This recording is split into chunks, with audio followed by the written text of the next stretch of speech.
Fala galera, sejam bem-vindos a mais um episódio aqui do PodSA, no segundo dia de COP30. Então, antes de iniciar, não esqueça de se inscrever, ativar o sininho, tanto no canal do PodSA Podcast, quanto no canal do CREA Pará, que nós estamos nos dois, e no Instagram também, @CREA_PA e @PodSA Podcast. E nesse episódio de hoje, nesse episódio de agora, nós estamos recebendo um cara que ele vem trazer, como disse, ele é chapa quente aqui no assunto, né? E a gente está aqui ao lado do Paulo Pinho, que é conselheiro federal, comigo de novo, Juan, que já é nosso sócio, já é nosso co-host. E Paulo, primeiramente agradecer você, é uma honra receber uma pessoa do seu calibre, da sua importância para o cenário da engenharia nacional, e queria que você falasse um pouquinho da sua formação, da sua história, de forma resumida, que o nosso tempo aqui é um pouquinho rápido, mas eu sei que você tem muita história, mas a gente vai falar logo mais, então fica à vontade. Ricardo, primeiro eu quero te parabenizar pelo nome, PodSA. Cara, o nome é fonético, é gostoso, então parabéns. Foi você que criou esse nome? Sim, fomos nós aqui, eu e o Israel. Israel, também, vocês não podem ver, mas eu falei que ele ia estar participando, tá aí. Não, ele está participando. Então, primeiro, parabéns, obrigado pelo convite. E nós temos a obrigação, enquanto conselheiro federal, em dar informações, em participar do debate público em prol, não só do profissional, mas também de toda a sociedade. Então, eu não faço mais do que a minha obrigação estando aqui contigo e aceitar teu convite. Obrigado. E aí, respondendo a tua primeira pergunta, eu sou engenheiro civil, eu fiz o mestrado em engenharia urbana, doutorado em engenharia ambiental. Minha área de atuação é mais saneamento e, mais especificamente, gestão de resíduos. Que se tu não perguntar, eu vou te dizer o que eu estava fazendo há pouco aqui pela manhã. Eu vi que você apresentou um painel, né, pela manhã, e fala um pouquinho sobre esse painel, o que você trouxe de temática pra gente, pra galera que tá assistindo a gente saber o que rolou aqui no segundo dia. Bacana. Então, nesse segundo dia aqui de COP, eu realmente recomendo, se você está em Belém, ou Redondeza, ou no Pará, meu amigo, em 6 horas, 10 horas, você pega um ônibus à noite e está aqui em Belém. Tá sensacional, a Green Zone, você não precisa de pré-inscrição. Você chega aqui, você vai se inscrever e você vai ter acesso a instituições, você vai ter acesso a conteúdo de qualidade, por exemplo, com a programação do nosso Confea CREA Mútua. Nosso painel está maravilhoso. Enquanto a gente fala aqui, do lado... Tá rolando. Então, de manhã, das 9 às 11, eu participei de um painel chamado Encerramento do Lixões. É um projeto que é o meu projeto específico, que é o que eu tenho mais carinho, não só porque é da minha área, mas foi meu compromisso de campanha. Quando eu fui pedir voto para o Juan e para todos os profissionais de Paraupebas, eu comentei que uma das prioridades do sistema era a erradicação de lixões no Brasil. E para você que não sabe, a Amazônia é um local com as piores infraestruturas relacionadas a saneamento. Em outras palavras, os piores indicadores de qualidade de vida socioambiental do Brasil são a nossa região. Então, hoje nós apresentamos uma poderosa ferramenta que é o mapeamento de todos os lixões da Amazônia. Não é papel do Confea, não é papel do sistema CREA Mútua, mas nós assumimos esse desafio e, a partir disso, a gente está articulando parcerias para que, em breve, se transforme em política pública. Isso é bom para o profissional do sistema, desde o geólogo, que vai identificar as áreas vocacionadas para receber um aterro, até mesmo para o engenheiro ambiental, que faz o processo de avaliação de impacto ambiental e a recuperação da área degradada, mas também para o engenheiro civil, que vai construir, para o engenheiro mecânico, que vai operar as máquinas, que vão içar equipamentos, mas também materiais, recursos que são hoje jogados fora, Juan. Então, nós estamos muito animados com o mapeamento dos lixões e com as consequências, não só para os profissionais, mas para toda a sociedade. O meio ambiente agradece, porque os lixões são dos principais causadores de contaminação, de poluição ambiental, tanto no ar, quanto na água, quanto no solo, mas também os mais de 20 mil brasileiros que moram e vivem em torno dos lixões. Paulo, agradecer, né, a oportunidade, porque eu já conheço um pouco da tua trajetória, não toda porque ela é muito extensa, mas eu já tenho uma ideia do que é o seu trabalho.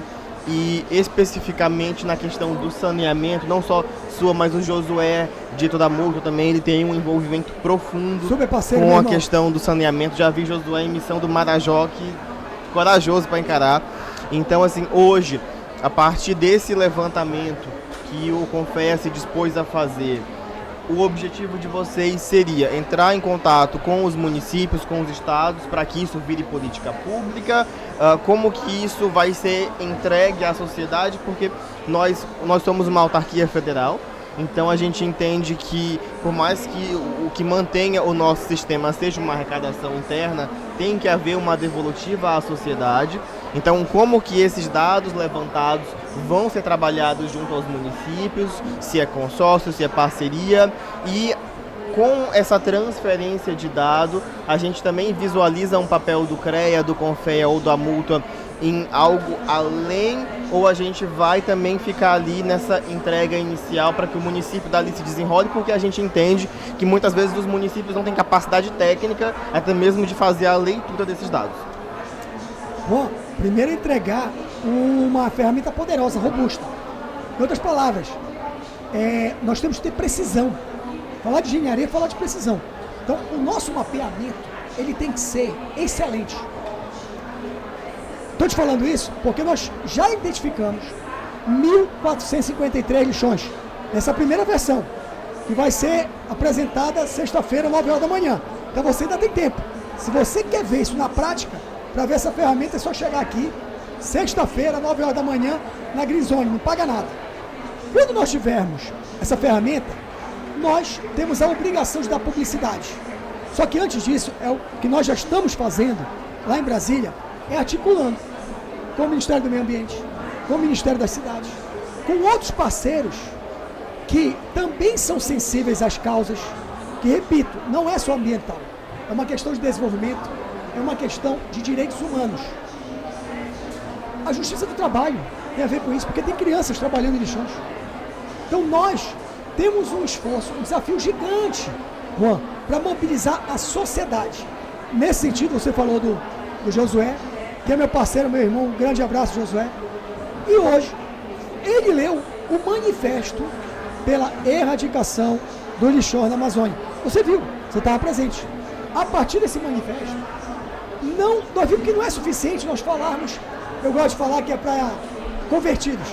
Todo mundo aqui, do sistema Confea CREA Mútua, sabe da importância de nós erradicarmos os lixões. Mas nem todo mundo sabe. Aquela pessoa que está nos ouvindo agora, essa tua gigante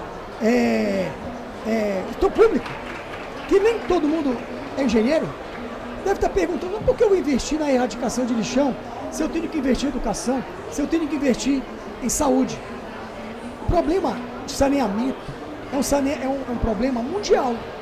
Todas as nações desenvolvidas começaram, primeiro, por resolver os seus problemas de infraestrutura básica, onde abastecimento de água, tratamento dos seus efluentes, drenagem e gestão de resíduos fazem parte.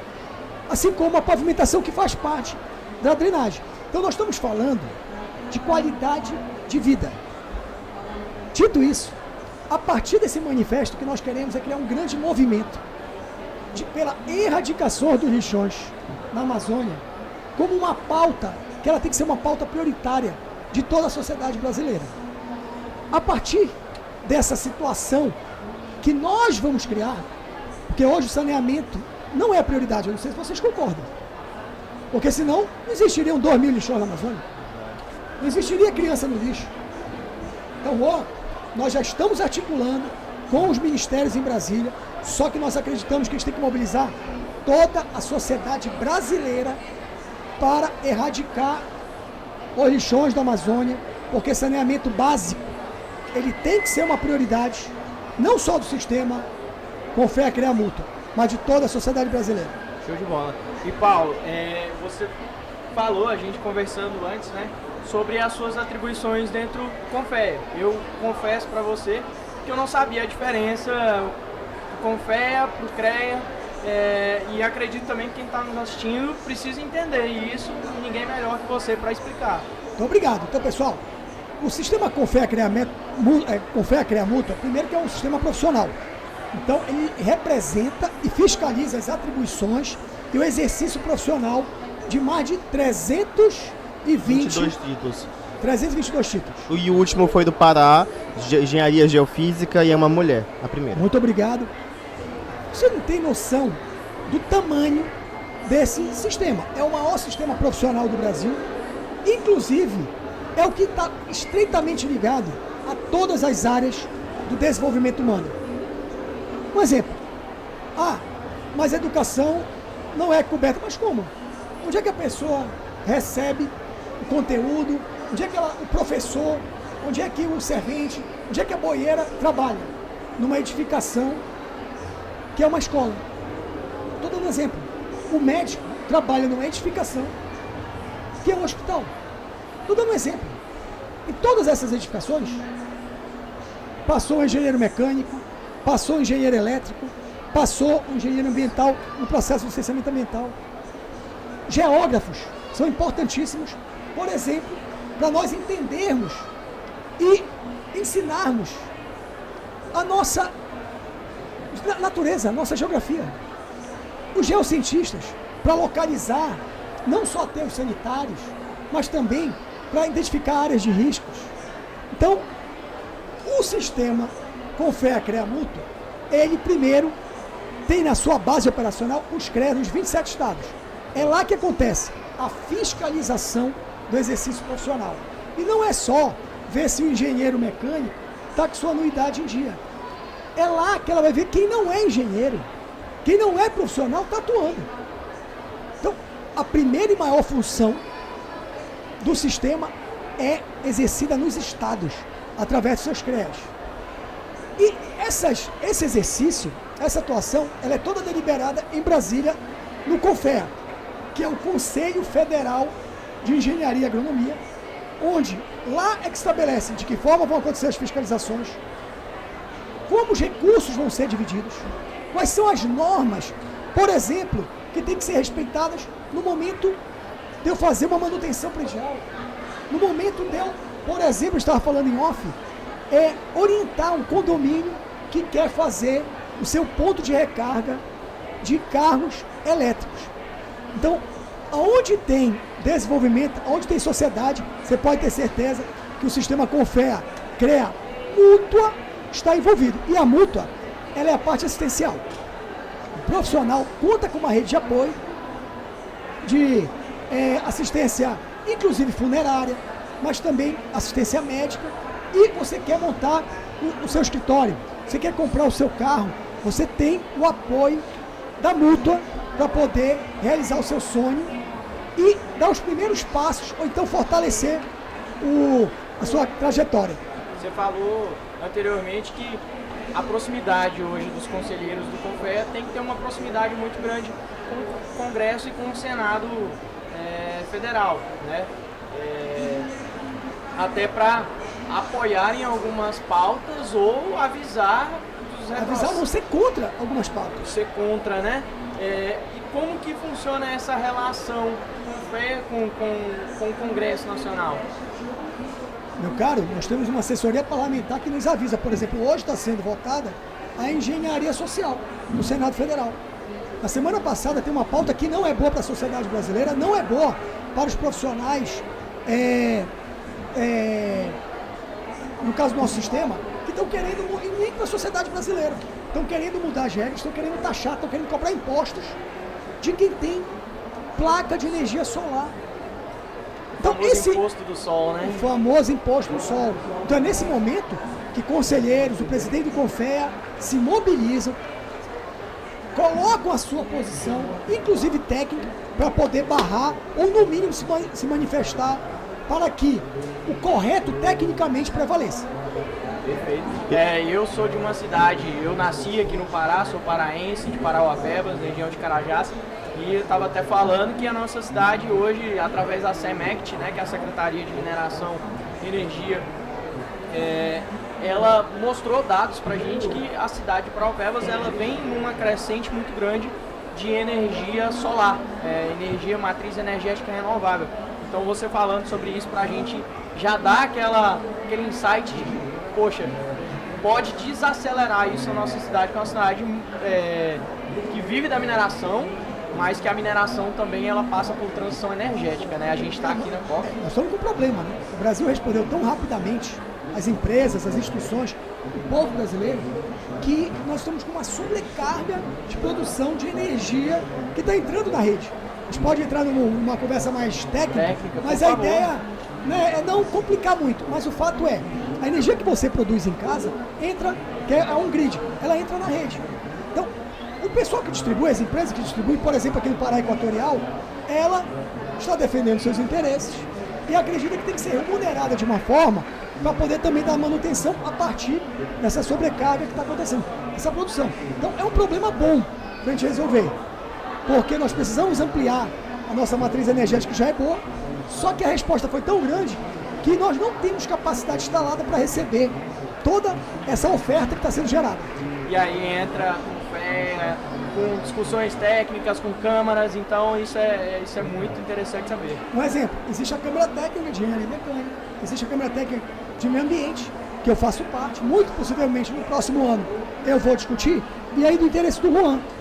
Estão mexendo na PL, que estavam chamando que é a PL da devastação, a PL do licenciamento. Então tem muitos retrocessos naquela PL que nós nos posicionamos. Por exemplo, a possibilidade de técnicos assinarem licenciamento ambiental. Que é um absurdo. Eu quero trazer aqui, quero complementar com outros temas. Recentemente celebrou-se, não me lembro se foi 20 anos ou mais, da parceria entre o Confea e a Sociedade de Engenheiros de Portugal. Eu lembro que teve um evento em Guimarães, né, em Portugal, onde teve uma comitiva brasileira que esteve lá. Também tivemos uma conversa muito interessante sobre China, que eu acho um assunto fabulosíssimo. E dentro desses dois eixos temáticos, hoje, como está o posicionamento do Confea, dos CREAs regionais, em relação ao que está vindo de fora? Porque nós temos uma situação onde, como foi bem comentado aqui, a sociedade brasileira, ela abraçou rapidamente algumas inovações tecnológicas. Exemplo, o Pix. Então, hoje, em menos de 3 anos, nós basicamente, hoje você não encontra mais dinheiro. Se alguém abrir a carteira aqui e sacar dinheiro, eu vou sair correndo, porque ninguém tem mais isso. Vou até ficar surpreso se sair dinheiro aqui. Eu vou conferir, eu acho que eu não tenho nem R$2. Eu tenho R$2 na carteira porque eu guardei de lembrança. E aí, a carteira nem eu trouxe. Olha aí, R$2. Então, resumo da história. Um mês aqui. A sociedade brasileira realmente se dispôs a abraçar algumas mudanças que são estruturantes. E dentro dessa visão, dentro da visão do que o Confea promove ao nível internacional, eu gostaria que o senhor comentasse um pouco sobre quais resultados a gente pode esperar da parceria com o Conselho de Engenharia de Portugal, que eu sei que ela é muito profunda, e quais oportunidades a gente pode esperar do que tem acontecido em relação à China. O senhor esteve representando o Brasil na China em um evento de tecnologia, então eu também sei que eu, como estou aqui, a gente está aqui vem com o dinheiro do CREA, a gente tem que prestar conta e mostrar resultado pelo nosso serviço. Então, quais são os resultados do que a gente tem a aprender com a China, em especial nas áreas de saneamento, que é o que a gente tem olhado mais? Primeiro eu quero te falar de Portugal. Perfeito. Então, eu me lembro quando se iniciou essa discussão, o receio é que os engenheiros portugueses viessem invadir o Brasil. O que aconteceu não foi isso. Então, por conta da atuação do Confea, os engenheiros brasileiros, digamos que o Juan queira passar um tempo na Europa. A porta de entrada pode ser Portugal. Então, teu CREA, teu registro, vai ser aceito a partir do CREA de Portugal, a partir do Confea, a partir da estrutura profissional que existe lá em Portugal. Então, legal. Complementando a tua pergunta, qual é o papel do Confea? Estabelecer parcerias internacionais. Então, se você quiser levar teu podcast, você é muito jovem, a gente não sabe o dia de amanhã. Tu pode muito bem querer passar um tempo fora do Brasil. Então você vai querer atuar fora do Brasil. Então é papel do CONFEA estabelecer essas relações. Então o CONFEA participa de federações internacionais de engenheiros e profissionais ligados à engenharia. Falei de Portugal, vou falar da China. Tinham lá mais de 100 países que nós estamos trabalhando as mesmas parcerias. E mais do que isso, já que você me fez a pergunta, durante o congresso, que foi em Xangai, nós tivemos a oportunidade de perceber como nós precisamos nos aproximar da China. A China tem 1,4 bilhões de pessoas e nos últimos 40 anos ela retirou 800 milhões de pessoas da linha de miséria. Para quem não sabe, linha de miséria é para quem vive com menos de $1 por dia. São 4 Brasis. Então nós precisamos olhar para a China. E qual foi o caminho do desenvolvimento? 1, educação. Investimento maciço em educação. 2, um Estado forte para poder investir em infraestrutura, inclusive de saneamento. Aí eu chego à tua pergunta. Hoje a China vende, ela exporta tecnologia de mobilidade urbana. O Brasil está importando ônibus elétrico da China, trem da China. E sim, se nós não valorizarmos a ciência, não apoiarmos o desenvolvimento tecnológico e científico do Brasil, daqui a pouco nós também vamos importar soluções de saneamento. Por exemplo, a questão do tratamento de efluentes. O Brasil, especificamente a Amazônia, conforme eu comentei, tem os piores resultados, piores dados relativos a coleta e tratamento de esgoto. Eles estão fazendo uma revolução para coletar e tratar o seu esgoto para depois lançar os cursos d'água dele. A China estava com 1/3 do seu sua atmosfera, o seu espaço aéreo comprometido por poluição ambiental. E eles estão resolvendo isso. O problema deles era lixão. Estão construindo aterro sanitário e em cidades maiores indústrias para poder transformar lixo em energia. Então tem muita coisa, tem que ser um podcast exclusivo para falar sobre. Acho que vai rolar esse podcast quando você for em Parauapebas. Pronto, tá aí. Eu tô doido para ir para Parauapebas e eu vou em março, porque eu quero participar do Hackathon. O Hackathon que vai acontecer. Já deixa o convite, você está... O convite não, a convocação, a intimação. Paulo Pinho em Parauapebas, no nosso estúdio, no estúdio Podsar. E pra gente fazer um bate-papo aí de pelo menos 2 horas. Tranquilamente a gente faz, que eu sei que você tem bastante história. E aproveitando o gancho que você falou sobre soluções, né, de saneamento, em Parauapebas a gente tem um incinerador, né, o primeiro lá de Parauapebas e da região no entorno, né. Um abraço pro seu Leonardo Pinheiro, que foi presidente da CIP e é presidente da FACIAPA, né, que é a Federação da Indústria e Comércio do Pará. É uma pessoa de muita visão, um empreendedor que eu admiro bastante. E você falando sobre isso, né, gostaria que você falasse um pouquinho pro pessoal as soluções práticas mesmo que você enxergou nesses países. Por exemplo, lá em Parauapebas tem um incinerador, hoje é utilizado para incineração de lixo hospitalar, lixos, resíduos contaminados, né? Mas para os resíduos comuns, como que a China está resolvendo esse grande problema, Portugal estar resolvendo esse grande problema? Cara, por exemplo, resíduos perigosos, resíduos hospitalares, tem 2 caminhos. Um é esse, Parauapebas adotou, que são incineradores, só que depois, o Juan sabe bem, gera cinza. Então essas cinzas, elas, se forem inertes, podem ir para um resíduo classe 2, um aterro sanitário, ou tem que ir para o aterro industrial. Nós não temos aterro industrial no Pará. Oportunidade de negócio. Vou repetir. Nós não temos aterro industrial no estado mais industrializado da Amazônia. Quem nos atende é o Maranhão. Tem um aterro industrial classe 1 lá no Maranhão. O que eu vi lá? Pessoal, é tratar assuntos diferentes de uma maneira diferente. Eu estava conversando com o Juan antes do podcast e, por exemplo, Xangai tem 23 milhões de pessoas.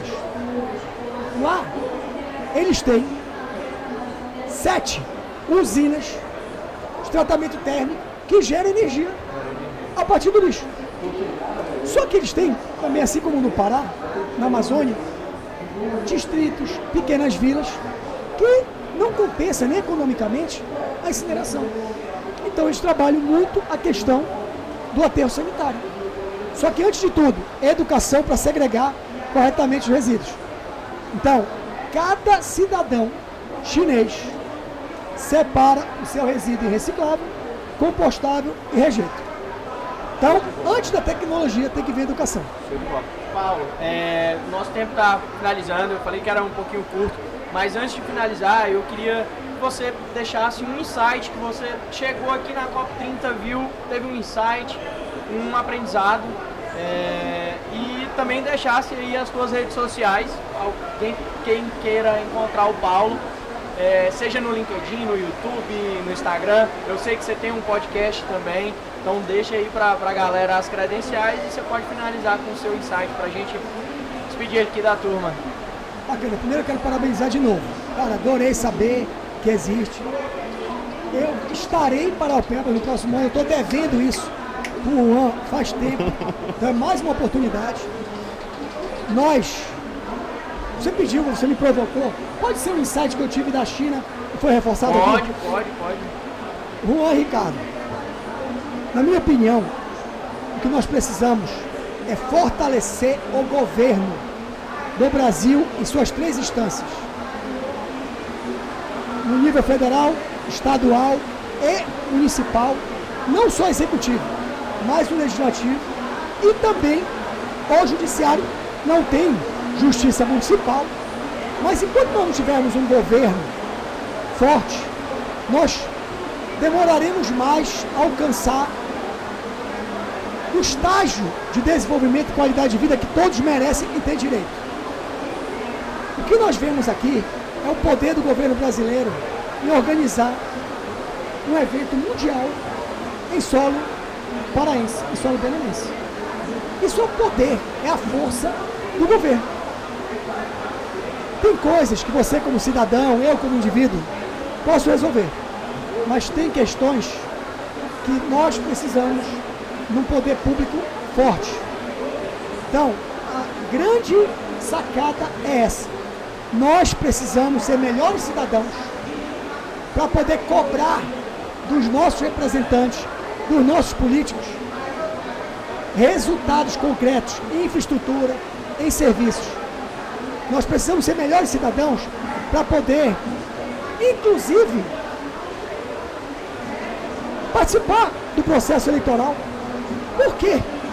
Eu, se estou insatisfeito com o meu governador, com o meu prefeito, com o meu vereador, com o meu deputado, eu não me posiciono e defendo a minha bandeira, seja do saneamento, seja da engenharia mecânica, seja do meio ambiente. Participar da vida coletiva. Esse é o insight que eu vi na China. Eles têm um senso de comunitário muito forte e é isso que eu estou vendo aqui. Ninguém vai conseguir transformar e vencer a crise climática isoladamente. Todos nós somos importantes e nós precisamos nos unir pelas causas mais importantes. Uma delas é como salvar o planeta, porque nós estamos no momento de um desafio planetário.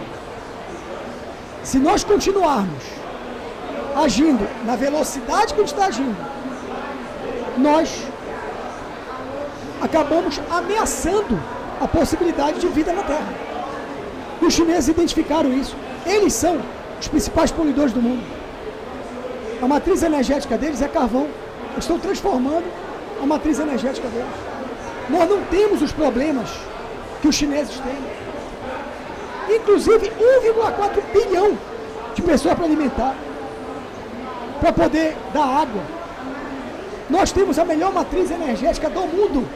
Nós temos a maior extensão de solo agricultável do mundo. Nós podemos ser a nação referência de desenvolvimento sustentável do mundo, se cada um fizer a sua parte, inclusive se juntando com as pessoas certas. Vocês não tiveram insight não, vocês receberam uma aula aí, então, Paulo, muito obrigado. Deixa aí as suas redes sociais para o pessoal seguir, procurar o Paulo e o podcast, né, que você tem. Bacana, me empolgo tanto que eu esqueço até de falar. Então, mais uma vez, obrigado. Meu nome é Paulo Maurício Pinho, Então é só chegar no Facebook, no LinkedIn. Tu usa Facebook ainda? Tem Facebook, tem no Instagram, Paulo Maurício Pinho.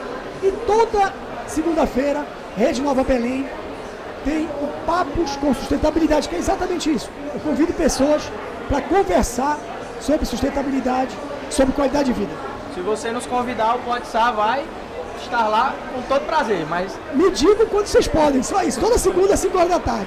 Perfeito, pessoal. Se você gostou desse bate-papo com o Paulo Pinho, não se esqueça de se inscrever aqui no canal, deixar o like, ativar o sininho, que é muito importante, tanto no YouTube, no canal do YouTube do Podsá, quanto no canal do YouTube do CREA, e lá no nosso Instagram, @PodSáPodcast e @CREA_PA. Claro que você vai ver muito conteúdo, não só sobre a COP, mas conteúdos variados de todas as 322 engenharias, né, e geociências que tem dentro do CREA Pará. Então, um forte abraço e tchau, tchau, pessoal.